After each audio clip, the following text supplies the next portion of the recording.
Yan, samahan nyo nga ako ngayon mga tol. Mayroon akong kanin dyan. Siyempre yan, mayroon akong corned beef. So hapunan ko na pala yan mga loads. Corned beef na ginisa with patatas yung ulam. Saka nilagyan ko ng itlog. Yung rice pala natin is kasasaing lang yan mga loads. Pati yan, bagong saing lang din yan siya. Yan.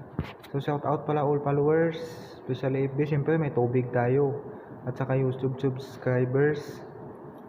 Mega love shout out din dyan sa team namin sa BGC Talks. Mega love shout out din kay Gretchen, Abela. Yan. Tara mga idol, samahan nyo ako. Mag food trip tayo ng hapunan. Simpleng ulam lang pala yung mga loads. Siyempre, konti lang ang kanin ko. Madadagdagan pa pala yan mamaya. So hanggang dito na lang. Thank you for watching and bye-bye.